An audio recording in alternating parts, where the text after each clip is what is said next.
Good morning ma'am. Morning, कैसे हो? अच्छे। Thank you ma'am. आज हम वृक्षों और पौधों के बारे में बताऊंगी मैं, ठीक है ना?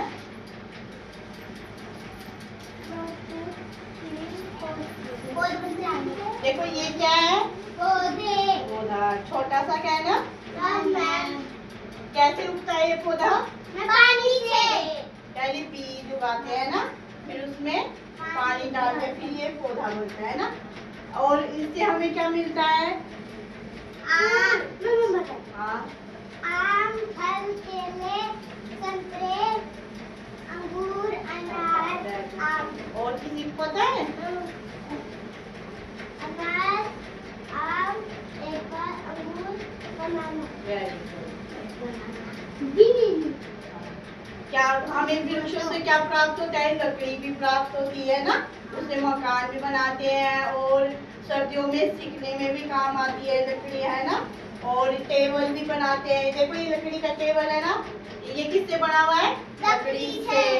और ये पौधे नहीं होंगे तो हम जीवित नहीं रहेंगे। हमारे जीवन में बहुत उपयोगी है ना। हम जब सांस लेते हैं तो ये हमें सांस लेने में हमारे को बहुत सहायता करते हैं ना। यदि ये नहीं होंगे ना पेड़ पौधे तो हम जीवित नहीं रहेंगे, ठीक है ना। और पेड़ पौधों से हमें फल, है ना, फल फूल भी प्राप्त होते हैं, है ना। और ये फल फूल कई पेड़ होते हैं, जैसे नीम, है ना। नीम हमारे लिए बहुत उपयोगी होता है ना। हमें कभी कुछ मच्छर ऐसी फिनकियाँ हो जाती है तो उसके पानी से नहाते हैं, है ना। और हमें पेड़ अमरूद, आम, वृक्ष, है ना, इनसे हमें फल प्राप्त होता है ना। और तुलसी माता का पौधा देखा है ना, उसकी पूजा भी करते हैं ना। तो हमें हमारे जीवन में वृक्ष, हाँ, चीकू का भी होता है और आम का होता है वृक्ष, अनार का। हाँ। और आप बताओ?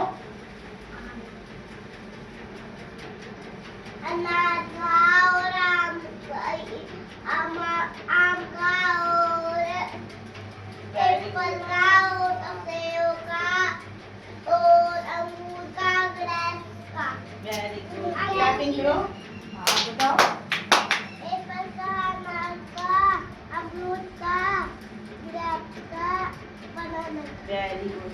आया आपको समझ में? वृक्ष हमारे लिए क्या बहुत जरूरी है ना, ठीक है ना। आप बताओ हमें और क्या प्राप्त होता है वृक्ष से? छाया भी प्राप्त होती है ना। गर्मियों में हम छाया जब गर्मी लगती है, जब हम पेड़ के नीचे बैठ जाते हैं, ठंडी ठंडी हवा आती है ना। और बैठ जाओ। आप बताओ? आम, बनाना, अनार, अंगूर। शाबाश, बैठ जाओ। ठीक है ना, आपको समझ आ गया? वृक्ष हमारे लिए क्या है? बहुत जरूरी है ना, जीवित रहने के लिए, है ना। हमें वृक्ष से कई चीजें प्राप्त होती है, फल फूल, है ना, लकड़ियां प्राप्त होती है, ठीक है ना। समझ आ गया आपको? ठीक।